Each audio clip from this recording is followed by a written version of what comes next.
Hey y'all, it's Kate from the Little Apothecary and welcome back to my channel. Hey y'all, today I'm here with a series review.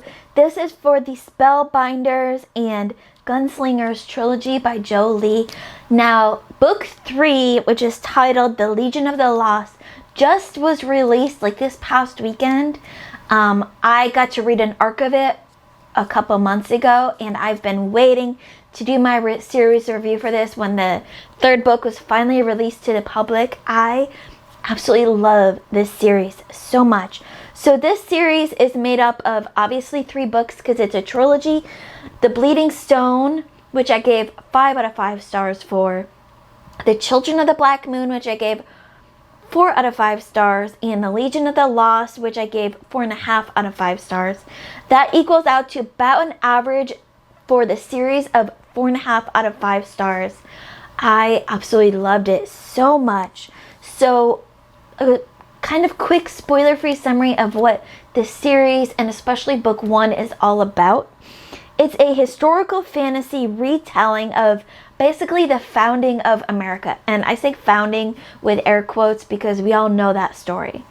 But this is from the point of view of the indigenous people that were there when Columbus landed and didn't need his help, didn't ask for his help, didn't really get his help because of him and his people.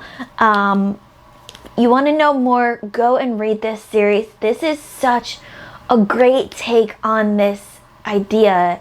Kind of revisionist history, but not really because it really happened. But, you know, history, they say, is told from the victors. But what if history is told from the people that lost that fight? That's what this series is all about. It's about the points of view of the indigenous people during this time. How they fought, what they fought for, who fought who, and it's just so well done. At the heart of this series, we have Sen, who is our main character, and the Stone Tribe, which is her family tribe. Sen is an outcast because she was born on the eclipse. And to her tribe and the tribe surrounding her family, eclipse-born people are bad luck, and some even believe them to be cursed. So Sen is an outcast.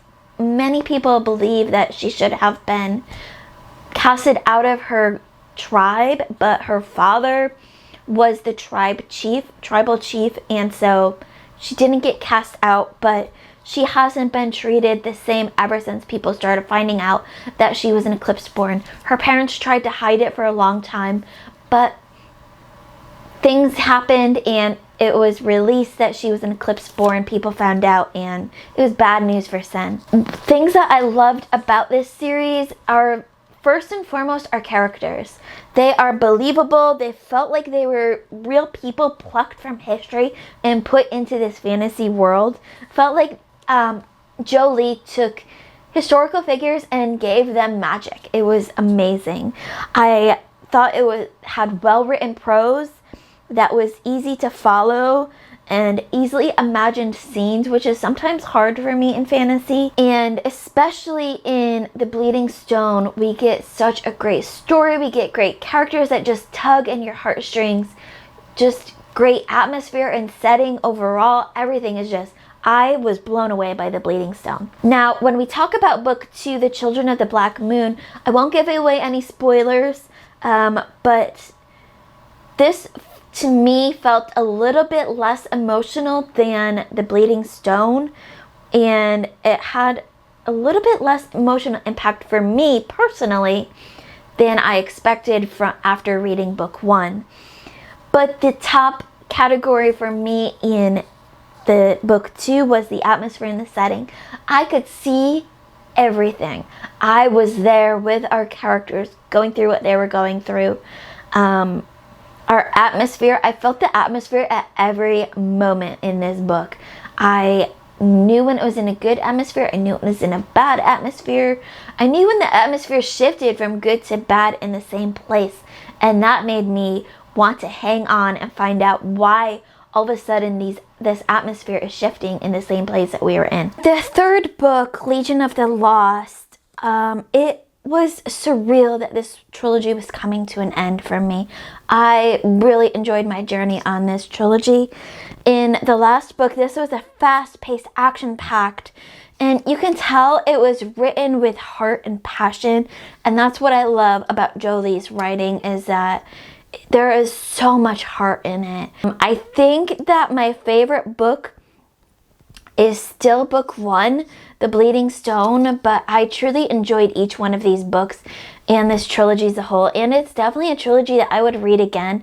I'm looking to one day add the physical copies to my library. Right now I have just all the digital versions. I'm looking to add the physical one day for that reread. I'm really looking forward to that. But if you are looking for a really heartfelt historical fantasy that retells the founding of America from the point of view of the indigenous people, highly recommend Spellbinders and Gunslingers trilogy. This third book just came out this past weekend, so it's fresh off the press.